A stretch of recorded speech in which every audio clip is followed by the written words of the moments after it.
والسلام على أشرف الأنبياء والمرسلين وخاتم النبيين محمد وعلى آله وصحبه ومن تبعهم بإحسان ودعا بدعوتهم إلى يوم الدين. أما بعد فأعوذ بالله من الشيطان الرجيم. بسم الله الرحمن الرحيم. قال الله تبارك وتعالى: إن الله وملائكته يصلون على النبي يا أيها الذين آمنوا صلوا عليه وسلموا تسليما. وقال النبي صلى الله عليه وسلم: البخيل الذي ذكرت عنده فلم يصل علي أو كما قال عليه الصلاة والسلام. میرے محترم بزرگوں، عزیز دوستوں، دینی اسلامی بھائیوں،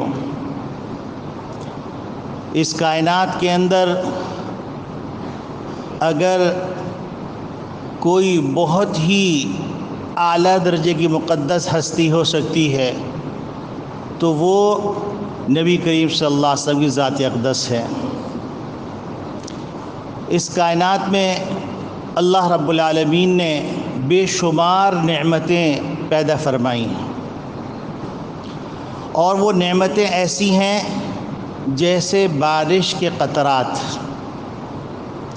کہ کوئی آدمی بارش کے قطروں کو گننا چاہے تو گن نہیں سکتا.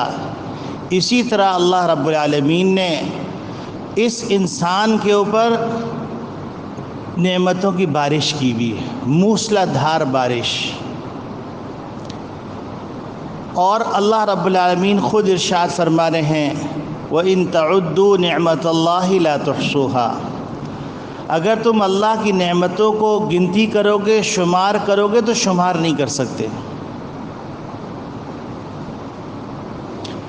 لیکن ان نعمتوں کو اگر جامع انداز سے بیان کیا جائے، مختصر الفاظ کے اندر بیان کیا جائے، تو یوں سمجھ لیجئے کہ اللہ کی نعمتیں دو طرح کی ہیں.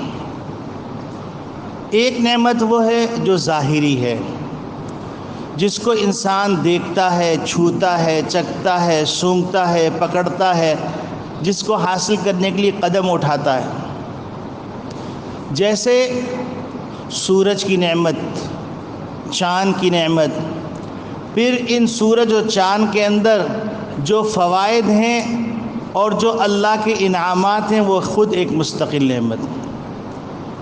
پھر دن کا آنا اور رات کا جانا، رات کا آنا اور دن کا آنا، یہ مستقل اللہ کی نعمت ہے. پھر اس انسان کا وجود اللہ کی نعمتوں کا مجموعہ ہے. ایک ایک نعمت ایسی عظیم الشان نعمت ہے، ایسی شاہکار ایجاد ہے کہ اس جیسی شاہکار ایجاد نہ دنیا نے پہلے دیکھی تھی نہ آئندہ دیکھے گی. کیونکہ اللہ رب العالمین نے خود اعلان فرما دیا: لَقَدْ خَلَقْنَا الْإِنسَانَ فِي أَحْسَنِ تَقْوِيمٍ، کہ ہم نے اس انسان کو ایک ایسے حسین سانچے میں پیدا کیا ہے کہ وہ چاند سے بھی آگے ہے، سورج سے بھی آگے ہے، ستاروں سے بھی آگے. پھر اللہ رب العالمین زمین بچھائی، یہ ایک مستقل نعمت ہے. پھر اس زمین کے اندر جو اللہ نے خزانے رکھے، یہ بھی ایک مستقل نعمت ہے. اور ہر زمانے کے اندر کوئی نہ کوئی نیا خزانہ دریافت ہو رہا ہے، اور ایک ایک خزانہ اتنا قیمتی ہے، اتنا قیمتی ہے کہ اب تک کے مشاہدات اور تجربات کے اندر جتنی معلومات حاصل ہوئی ہیں، وہ معلومات جس کے بارے میں اللہ رب العالمین فرما رہے ہیں: وَمَا أُوتِيتُم مِّنَ الْعِلْمِ إِلَّا قَلِيلًا. تم کو یہ جو معلومات عطا کی گئی یہ بڑی محدود ہیں.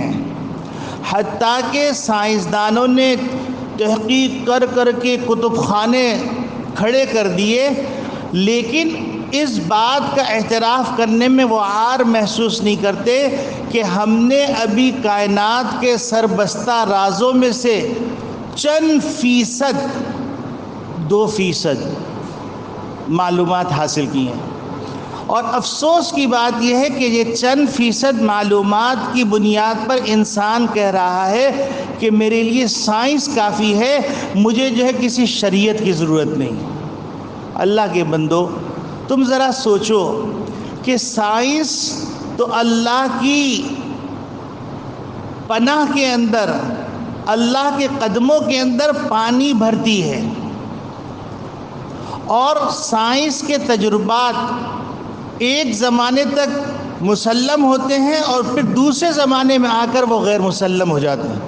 بالکل اس کا الٹ فلسفہ اور الٹا جو ہے ایک قاعدہ سامنے آ جاتا ہے. ایسی بے شمار مثالیں سائنس کے اندر موجود ہیں، اس وقت یہ اس کا موضوع نہیں. پھر اللہ رب العالمین نے انسانی زمین کو، انسان کی جو زمین بنائی ہے، اس زمین کو ایسا صندوق بنایا ہے کہ جس میں سے لباس نکل رہے ہیں. حضرت آدم علیہ السلام کی پیدائش سے لے کر قیامت تک، آخری انسان آنے تک یہ لباس نکلتے رہیں گے، پوشاک نکلتی رہیں گی. پھر اللہ رب العالمین نے اس کے اندر غلے، اور اللہ رب العالمین نے اس کے اندر چاول، اور چاول کی بے شمار قسمیں، اور ایک ہی زمین سے نکلنے والا چاول، ایک کی خوشبو کچھ ہے، دوسرے کی خوشبو کچھ ہے. ایک کا ذائقہ کچھ ہے، دوسرا کا ذائقہ کچھ ہے. ایک کا سائز کچھ ہے، دوسرے کا سائز کچھ ہے. ایک کی رنگت کچھ ہے، دوسرے کی رنگت کچھ ہے. پھر اسی طریقے سے دالوں کی مختلف اقسام، اور ان مختلف اقسام کے اندر کیٹیگری ہو گئی ہے، یہ اعلیٰ قسم ہے، یہ اوسط قسم ہے، یہ ادنا قسم ہے، ایک ہی زمین سے نکل رہی ہیں. پھر ہر ایک کی خوشبو الگ، ایک ہی زمین سے نکل رہی ہے. ہر ایک کا ذائقہ الگ، ایک ہی زمین سے نکل رہی ہے. پھر پھلوں کے انواع اور اقسام، یہ خود اللہ کی نعمت ہے. تو ایک لمبی تفصیل ہے، میں اس تفصیل کو مختصر کر کے عرض کرتا ہوں. یہ جتنی نعمتیں ہیں یہ ظاہری نعمتیں ہیں، جس کو انسان دیکھ سکتا ہے، جس کو انسان چکھ سکتا ہے، جس کو انسان سونگھ سکتا ہے، جس کو انسان پکڑ سکتا ہے، جس کی طرف چل کے جا سکتا ہے، یہ ظاہری نعمت. باطنی نعمت جس کو انسان پکڑ نہیں سکتا، جس کو انسان دیکھ نہیں سکتا، جس کو انسان چکھ نہیں سکتا، وہ معرفت ہے، وہ علم کی نعمت ہے، وہ ایمان کی نعمت ہے. یہ تمام نعمتیں دل سے دل میں آ رہی ہیں، لیکن یہ انسان ان کو دیکھ نہیں سکتا. ایمان کا کوئی پیرامیٹر نہیں ہے جس کے ذریعے سے ایمان کو تولا جائے، ناپا جائے، سمجھا جائے. علم کا کوئی پیرامیٹر نہیں ہے، اور معرفت کا کوئی پیرامیٹر نہیں ہے. یہ اللہ کی باطنی نعمت ہے. اب ان ظاہری اور باطنی نعمتوں کا جو سرخیل ہے، ان باطنی اور ظاہری نعمتوں کا جو سردار ہے، اور ان ظاہری اور باطنی نعمتوں کا جو سبب وجود ہے، وہ نبی اکرم صلی اللہ علیہ وسلم کی ذات اقدس ہے.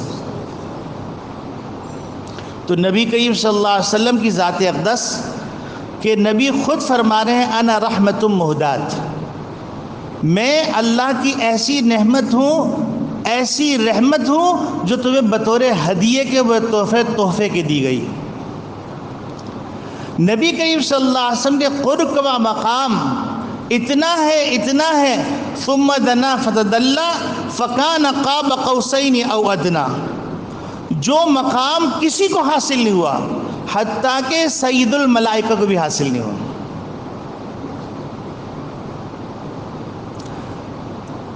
نبی کریم صلی اللہ علیہ وسلم کی ذات اقدس، اور نبی کریم صلی اللہ علیہ وسلم کی ذات اقدس دنیا کے اندر بھی نعمت اور رحمت ہیں، اور آخرت کے اندر بھی نعمت اور رحمت ہے. حشر کے میدان میں ایک موقع آتا ہے، وہ ہے شفاعت کبریٰ کا. ایک موقع آتا ہے، وہ ہے شفاعت صغریٰ کا. شفاعت کبریٰ سارے نبیوں کی امتوں کا حساب کتاب شروع ہونے کی اجازت لینا. ہر نبی پکار رہے نفسی نفسی میرا کیا بنے گا. ایسے موقع پہ جس نبی کی بات سنی جائے گی اس نبی کا نام ہے محمد ربی صلی اللہ علیہ وسلم جو خاتم النبیین ہے. اور پھر شفاعت صغریٰ کا وقت آئے گا تو آپ اندازہ کیجئے کہ نبی کریم صلی اللہ علیہ وسلم سے جب امی جان حضرت فاطمہ زہرا رضی اللہ تعالیٰ عنہ نے سوال کیا کہ میں آپ کو کہاں تلاش کروں گی، تو نبی کریم صلی اللہ علیہ وسلم وہ موقع ایسا ہوگا کہ میں اپنی امت کے لیے ایسا پریشان اور ایسا فکر مند ہوگا، کبھی میں پلسرات میں بھاگ رہا ہوں گا، کبھی میں میزان عمل کی طرف بھاگ رہا ہوں گا، کبھی میں کسی امت کو کہیں پریشانی سے نکال رہا ہوں گا، تو تم مجھے اس درمیان ہی پاؤ گی.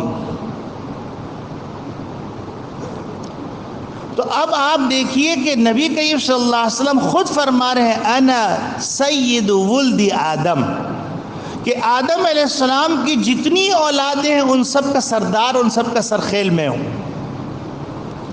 وَآدَمُ وَمَن بَعْدَهُ تَحْتَ لِوَائِي، میں اور آدم یعنی آدم علیہ السلام اور جتنی مخلوقات ہیں وہ سب کی سب جو ہے میرے جھنڈے کے تلے ہوگی.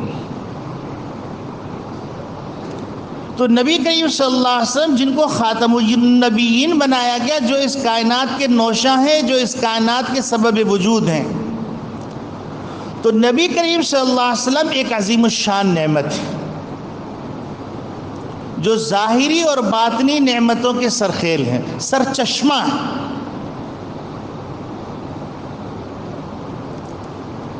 اور نبی کریم صلی اللہ علیہ وسلم کا احسان عظیم دیکھیے کہ نبی کریم صلی اللہ علیہ وسلم کو جب اللہ رب العالمین نے یہ خوشخبری سنائی کہ وَلَسَوْفَ يُعْطِيكَ رَبُّكَ فَتَرْضَىٰ، آپ کے پروردگار آپ کو اتنا عطا کریں گے کہ آپ راضی ہو جائیں گے، تو اس موقع میں بھی نبی کریم صلی اللہ علیہ وسلم نے نہیں فرمایا کہ یہ بلکہ فرمایا میں اے اللہ اس وقت تک راضی نہیں ہوگا جب تک کہ ایک میرا امتی جہنم میں موجود ہے. ایسے نبی جس نبی کے بارے میں کہا جا رہا ہے کان دائم الفکرۃ ومتواصل الاحزان، آپ صلی اللہ علیہ وسلم ہر وقت فکر میں نظر آتے تھے اور ہر وقت غمگین رہتے تھے جیسے غم کے پہاڑ ٹوٹے ہوئے. اس کی وجہ یہ نہیں تھی کہ آپ صلی اللہ علیہ وسلم کوئی کاروباری نفع نقصان کی وجہ سے پریشان ہو رہے ہیں، اس کی وجہ یہ نہیں تھی کہ آپ صلی اللہ علیہ وسلم کا سودا سستا بک رہا ہے، اس کی وجہ صرف اور صرف ہم اور آپ ہیں، ہمارے لیے فکر مند. جب نبی کریم صلی اللہ علیہ وسلم ہمارے لیے فکر مند ہیں اور نبی کریم صلی اللہ علیہ وسلم آخرت میں بھی ہمارے لیے فکر مند رہیں گے، اور نبی کریم صلی اللہ علیہ وسلم جنت میں اس وقت تک قدم مبارک نہیں رکھیں گے جب تک کہ سب کو اپنے اپنے جو نبی کریم صلی اللہ علیہ وسلم کو مقامات دکھلائے گئے ان مقامات تک پہنچا دیں. تو ان کا ہم پر بہت بڑا حق ہے. اب لوگ یہ سمجھتے ہیں کہ ہمارے اوپر حق یہ ہے کہ 12 مہینوں میں ایک مہینہ اور 1 مہینوں میں 1 دن میلاد النبی کا منوا کے ہم نے ان کا حق ادا کر دیا، جبکہ اللہ رب العالمین نبی کے جب حقوق بیان کر رہے ہیں تو فرماتے ہیں کہ ان اللہ وملائکتہ یصلون علی النبی، کہ اللہ اور اس کے فرشتے نبی کریم صلی اللہ علیہ وسلم پر درود بھیج رہے ہیں، اور اللہ کی طرف جب نسبت ہوتی ہے تو اس کا مطلب اللہ رحمت بھیج رہے ہیں. فرشتوں کی طرف نسبت ہوتی ہے تو گویا فرشتے اللہ سے رحمت کی درخواست کر رہے ہیں، بندوں کی طرف نسبت ہوتی ہے تو گویا کے بندے اللہ سے درخواست کر رہے ہیں کہ آپ ان پہ درود بھیج دیجیے. اس آیت کے اندر 2 نقطے بتلا دیے گئے کہ ان اللہ و ملائکتہ یصلون، اللہ یہ بھی کہہ سکتے ہیں یا ایھا الذین آمنوا صلوا علیہ وسلموا تسلیما لان اللہ ملائکتہ یصلون علی النبی، یعنی تم درود بھیجو، اور اس وجہ سے درود بھیجو کہ اللہ اور اس کے فرشتے درود بھیج رہے ہیں. لیکن اللہ رب العالمین نے تعبیر جو فرمائی ان اللہ و ملائکتہ یصلون علی النبی، اے میرے بندو تمہارے درود کی میرے نبی کو ضرورت نہیں. تمہارے درود کی میرے نبی کو ضرورت نہیں ہے، کیونکہ اللہ بھیج رہے ہیں، فرشتے بھیج رہے ہیں، اور فرشتوں کی تعداد اتنی ہے کہ آسمان، ساتوں آسمان پر ایک بالش جگہ نہیں ہے جس پر کوئی فرشتہ موجود نہ ہو. تو لا تعداد درود بھیجے جا رہے ہیں. اللہ رب العالمین فرما رہے کہ اے مومنو تم درود بھیجو کیونکہ تمہارا فائدہ ہے، نبی کا کوئی فائدہ نہیں، تمہارا فائدہ ہے. اور پھر اس کے بعد جو ہے جب مسلمانوں کو خطاب کیا گیا کہ یا ایھا الذین آمنوا صلوا علیہ وسلموا تسلیما، تو اب آپ دیکھیے کہ اللہ کے رسول نے جو درود سکھلایا. جب صحابہ نے سوال کیا کہ اللہ کے رسول ہم کو آپ کی خدمت میں سلام بھیجنے کا حکم ہے، صلات بھیجنے کا حکم. سلام تو ہم کو پتہ چل گیا کہ ہم آپ کی خدمت میں آتے ہیں تو کہتے ہیں السلام علیکم ورحمۃ اللہ وبرکاتہ، لیکن ہم کو درود کا طریقہ معلوم نہیں ہے. تو نبی کریم صلی اللہ علیہ وسلم فرمایا تم یوں کہو اللہم صلی علی محمد وعلی آل محمد کما صلیت علی ابراہیم وعلی آل ابراہیم انک حمید مجید. تو درود بھی سکھلانے کے اندر نبی کریم صلی اللہ علیہ وسلم نے اس حکمت کی طرف اشارہ کیا کہ تم درود میرے اوپر بھیج نہیں سکتے، تم جو ہے اللہ سے درخواست کر دو کہ اپنی شان کے مطابق میرے اور آپ کے نبی پر درود بھیجنے. اللہم صلی علی محمد، یعنی اے اللہ آپ درود بھیج دیجئے، ہمارے بس میں نہیں ہے.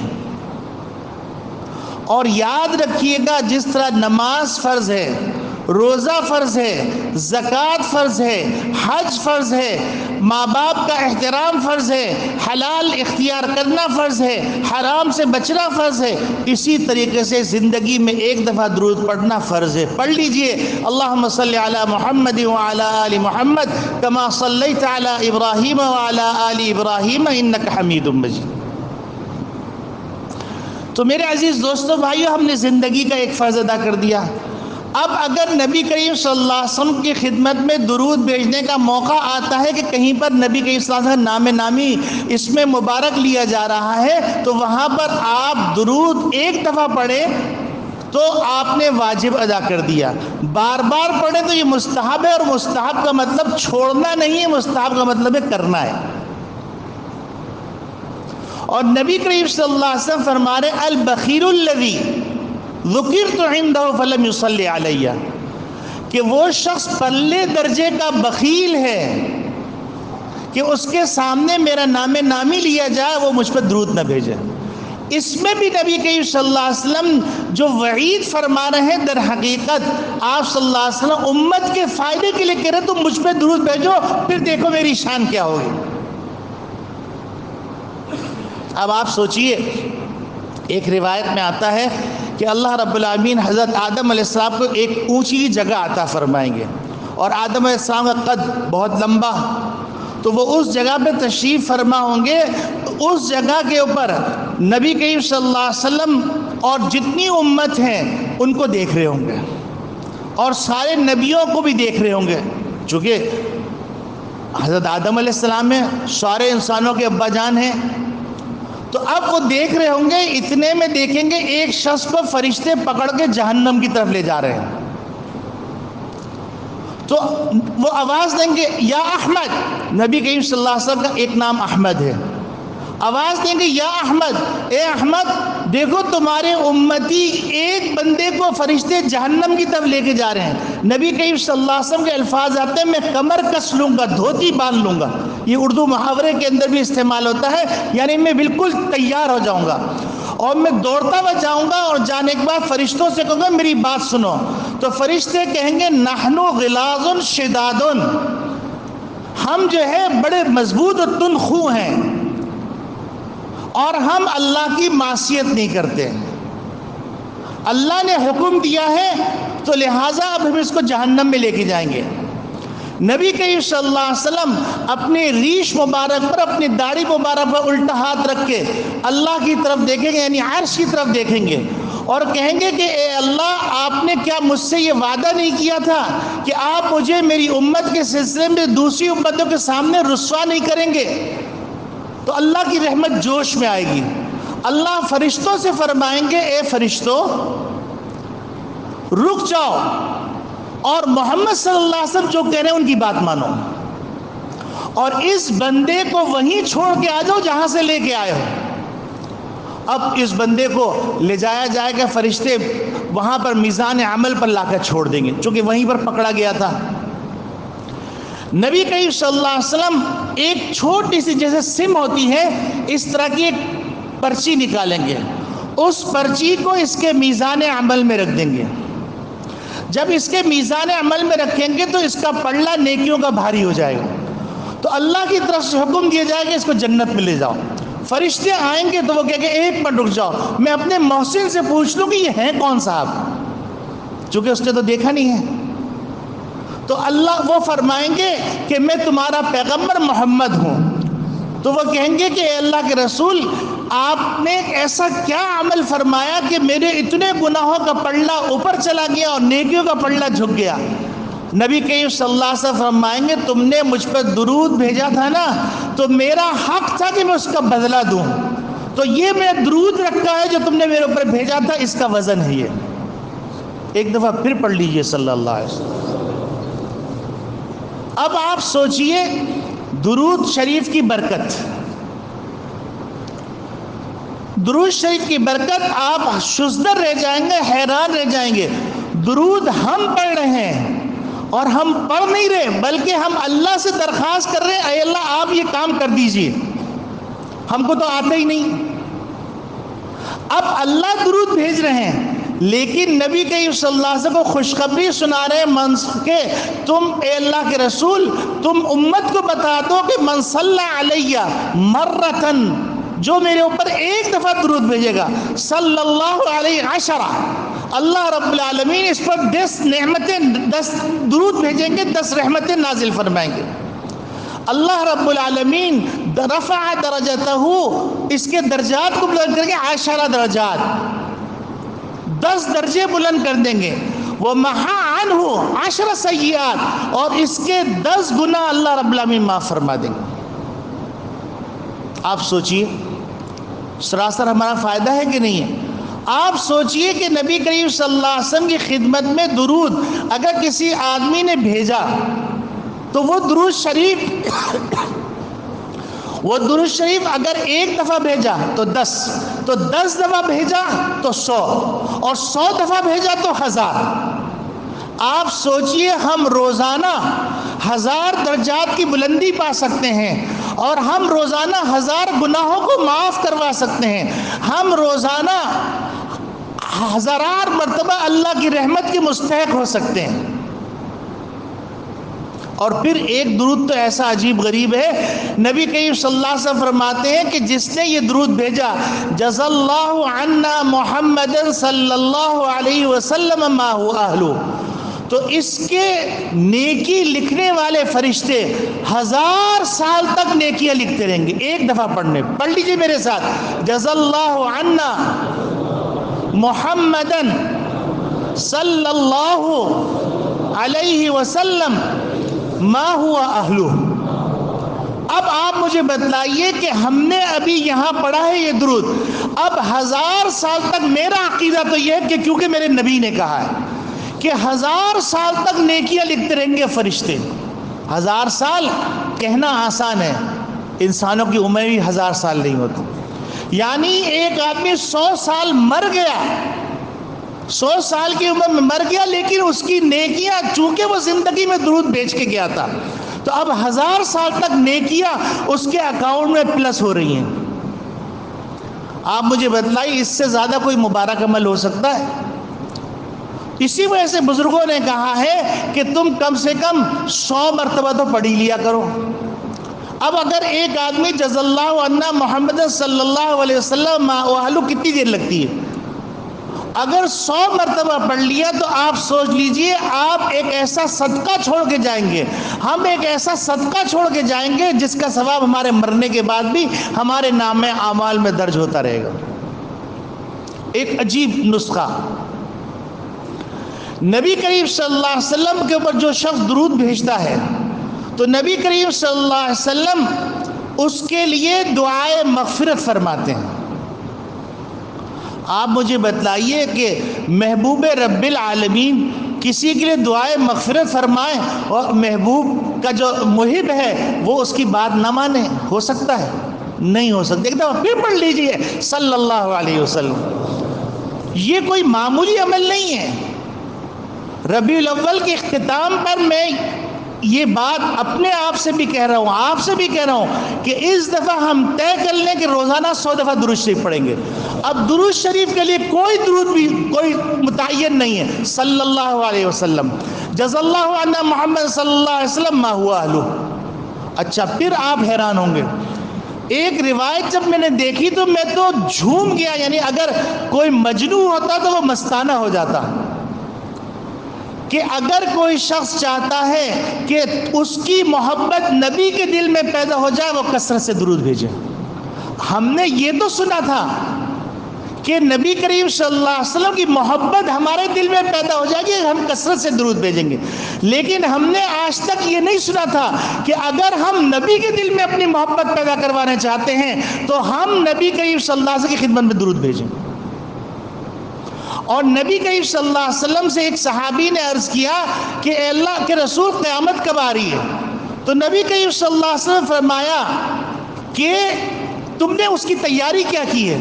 تو انہوں نے کہا اللہ کے رسول میرے پاس کچھ نہیں، بس میں آپ سے محبت کرتا ہوں۔ تو نبی کریم صلی اللہ علیہ وسلم خوشخبری سنائی، المرء مع من احبہ، کہ آدمی کا حشر اسی کے ساتھ ہوگا جس سے وہ محبت کر رہا ہوگا۔ تو نبی کی محبت اور نبی کے دل میں ہماری محبت اور نبی کے دل میں ہماری محبت اور نبی کی خدمت میں جب درود پیش کیا جاتا ہے تو فرشتے جا کے، حدیث میں آتا ہے ان للہ ملائکۃ سیاحین، اللہ نے فرشتوں کی جماعت دور سے بھیجنے والے لوگوں، درود بھیجنے والے لوگوں کے لیے ایک فرشتوں کی جماعت صرف اس کام کے لیے مقرر کی ہے۔ جو وہ نبی کریم صلی اللہ علیہ وسلم پہ کوئی درود بھیجتا ہے تو نبی کریم صلی اللہ علیہ وسلم کی خدمت میں جاتا ہے اور جا کے فرشتہ کہتا ہے اے نبی محمد ربی صلی اللہ علیہ وسلم، طاہر بن سید رشید الحسن اس نے آپ کی خدمت میں درود بھیجا ہے۔ تو نبی کریم صلی اللہ علیہ وسلم دنیا کے اندر معمول یہ تھا کہ آپ کو کوئی تحفہ دیتا آپ اس سے اچھا تحفہ لوٹاتے، میں کیا اور میری حیثیت کیا، میرا نبی مجھے تحفہ دے گا، اس سے بڑی کیا دولت ہو سکتی۔ تو آج کے بعد سے ہم درود چھوڑیں گے کم سے کم 100 مرتبہ، کم سے کم 100 مرتبہ نیت کر لیں کہ انشاءاللہ ہم کبھی بھی درود کو نہیں چھوڑیں گے، ضرور بھی ضرور 100 مرتبہ۔ کچھ نہیں بھائی، ہر نماز کے بعد 20 مرتبہ پڑھ لو، 100 دفعہ ہو جائے گا۔ اب اگر جزا اللہ عنا محمد صلی اللہ علیہ وسلم یہ ما ہوا اہلو پڑھو گے تو 1000 سال، 1000 سال، 1000 کو ملٹیپلائی کرو 10 سے، 10,000 سال، اور 10,000 کو اگر ملٹیپلائی کرو گے تم 100 سے، تو اندازہ کر لو کہاں تک معاملہ پہنچے گا۔ اور وہاں پر وہی سکہ چلتا ہے جو سکہ نیکیوں کا ہے۔ ایک بہت بڑے عالم حضرت مفتی سعید صاحب مدثر اللہ العالی کل ختم قرآن کی ایک محفل میں بیان فرما رہے تھے، تو انہوں نے عجیب غریب واقعہ سنایا حضرت تھانوی رحمۃ اللہ علیہ کے حوالے سے۔ کہنے لگے ایک استاد تھے جو بڑے درجے کے شاعر تھے، تو جب ان کا شاگرد کوئی شعر لے کے آتا تو استاد اس کی اصلاح کرتے اور فرماتے تم نے لاکھ روپے کا شعر کہا ہے۔ پھر اس کے بعد جو ہے وہ کوئی آ کے شعر چیک کرواتا، استاد جی یہ شعر میں نے لکھا ہے، تو وہ دیکھتے کہ تم نے 2 لاکھ روپے کا شعر کہا ہے۔ اس طرح وہ قیمتیں بتاتے۔ ایک ان کا شاگرد تھا، غریب مسکین تھا۔ وہ غریب مسکین شاگرد ایک دن اس کی اماں نے کہا کہ گھر میں فاقے ہو رہے، بیٹا کچھ سبزی لے کے آ جاؤ، تم تو یہ کہتے میرے پاس 1 لاکھ روپے کا شعر ہے، میرے پاس 2 لاکھ روپے کا شعر، تو تمہارے پاس اتنی دولت، تو جاؤ سبزی لے کے آؤ۔ تو حضرت فرمانے لگے کہ حضرت تھانوی رحمۃ اللہ علیہ نے فرمایا کہ وہ چلا گیا سبزی والے کے پاس اور اس سے یہ سبزیاں دے دو۔ وہ سبزیاں اس نے دی، انہوں نے کہا پیسے؟ تو اس نے کہا میرے پاس 1 لاکھ روپے کا شعر ہے، میں تمہیں سناؤں؟ تو انہوں نے کہا میں بٹا ماروں تم کو، یہاں شعر ویر نہیں چلتا ہے، پیسے دو پیسے۔ وہ گھر میں آ گیا، افسردہ ہو گیا، استاد کے وقت میں جب استاد بیٹھتے تھے ان کی خدمت میں آیا اور آ کے کہا استاد جی آپ نے تو فرمایا تھا 1 لاکھ روپے سے، اس پہ تو سبزی بھی نہیں ملی.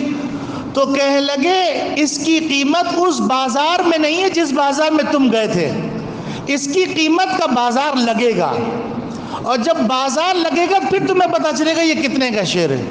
ایک دن کیا ہوا، بادشاہ نے اعلان کیا کہ مشاعرہ منعقد کیا جائے اور اس میں ہم اپنی سخاوت دکھائیں گے. مشاعرہ مقرر ہوا تو استاد نے اپنے شاگردوں سے کہا کہ بیٹا اب یہ بازار لگ رہا ہے جہاں تمہارے شیئر کی قیمت لگے گی. اب وہ اس بازار میں گئے، بادشاہ کے دربار میں شعر سنائے، بادشاہ نے واہ واہ واہ واہ ان کو 1 لاکھ روپے دے دو. پھر دوسرے شعر سنانے کا واہ واہ واہ ان کو 2 لاکھ روپے دے دو. بہرحال مشاعرہ ختم ہو گیا اور وہ آئے تو کہیں گے استاد جی آپ نے بالکل صحیح فرمایا تھا کہ 1 لاکھ روپے کا شیئر 2 لاکھ روپے کا شیئر، ہم نے اس کی قیمت معلوم کر لی. تو حضرت تھانوی رحمۃ اللہ علیہ فرماتے اللہ کے بندو تم جس بازار میں بیٹھے ہو یعنی دنیا کا بازار، اس میں نیکیوں کا کوئی مول نہیں ہے، لیکن اس بازار میں جو بازار لگے گا حشر کے میدان میں اس بازار میں اس کی قیمت ہے. تو یقین رکھو کہ جو بات میں عرض کر رہا ہوں اس عرض کرنے کا مقصد یہ ہے کہ آپ کو جو آج بات عرض کی جا رہی ہے وہ لاکھ نہیں کروڑوں کی ہے، اربوں کی ہے. اور یاد رکھو ہم جو ہے جب چھوٹے ہوتے ہیں پڑھتے اس لیے ہیں، ہونا تو نہیں چاہیے لیکن آج کل مزاج بنا ہوا پڑھتے اس لیے ہیں کہ تاکہ ہم کو اچھی جاب مل جائے، اور جب جاب مل جاتی ہے تو ہم پیسے بچاتے اس لیے ہیں کہ تاکہ ہمارا بینک بیلنس اچھا ہو جائے، اور پھر اس کے بعد جو ہے بینک بیلنس جب اچھا ہو جاتا ہے تو ہم اس بینک بیلنس کے ذریعے سے شادی کرتے ہیں اور اس بینک بیلنس کے ذریعے سے گھر بناتے ہیں اور پھر جمع کرتے ہیں کہ ہمارے بچوں کے کام آ جائے. تو جب ہم اپنی عارضی دنیا کے لیے اتنا کرتے ہیں تو ہمیشہ ہمیش کی جو دنیا ہے، ہمیشہ ہمیش کا جہاں ہے، اس کے لیے بھی بینک بیلنس جمع کرو. اور وہ بینک بیلنس جہاں پر اس کا سودا لگے گا، جہاں جو سودے کا بازار ہے، جہاں ایک ایک نیکی اربوں روپے کی ہوگی، وہ نیکی دینے کے لیے نہ ماں تیار، نہ باپ تیار، نہ بیوی تیار، نہ شوہر تیار، نہ بیٹا تیار، نہ بیٹی تیار. ہر آدمی یوم یفر المرء من اخیہ وامہ وابیہ وصاحبتہ وبنیہ لکل امرئ منہم یومئذ شأن یغنیہ. بس آج ہم سب اللہ کے دربار میں نیت کرتے ہیں کہ ہم کم سے کم 100 مرتبہ درود بھیجیں گے، اور یہ بڑا نفع کا سودا کر کے جا رہے ہیں اللہ رب العالمین. اور بہت سارے درود ہیں، درود کے حوالے سے بہت سارے واقعات ہیں، اللہ توفیق دے گا کبھی عرض کریں گے، وقت ہو گیا ہے. تو آپ بس آج اگر ہم نے یہ سیکھ لیا کہ ہم کو درود پڑھنا ہے تو سمجھیے ہماری آج قیمت وصول ہو گئی. اور آپ اس پیغام کو آگے پہنچائیں.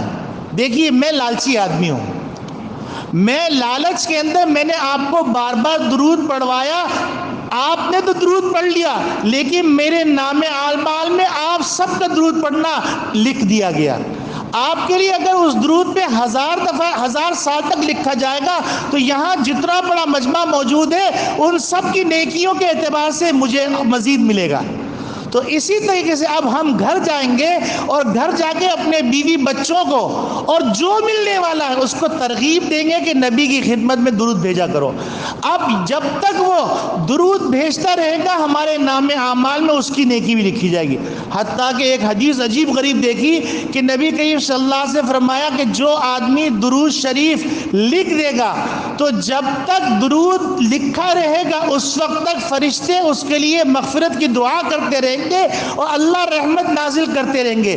یہی وجہ ہے کہ کاتب کہتا ہے، ایک شاعر کہتا ہے یلوح الخط فی قرطاس دارا، انسان کی تحریر کاغذ کے پرزے کے اوپر ہزاروں سال رہتی ہے، وَكَاتِبُهُ رَمِيمٌ فِي التُّرَابِ، اس کے لکھنے والا مٹی ہو جاتا ہے.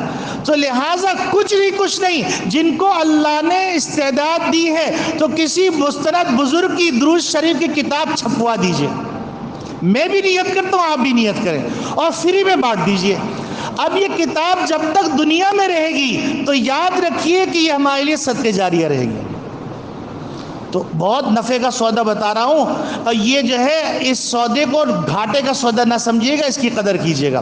اللہ رب العالمین مجھے بھی توفیق عطا فرمائے، آپ کو بھی توفیق عطا فرمائے، اور ہم سب کو اللہ رب العالمین اس مقام پہ پہنچائے کہ جس مقام پہ پہنچانا نبی کریم صلی اللہ علیہ وسلم چاہتے تھے۔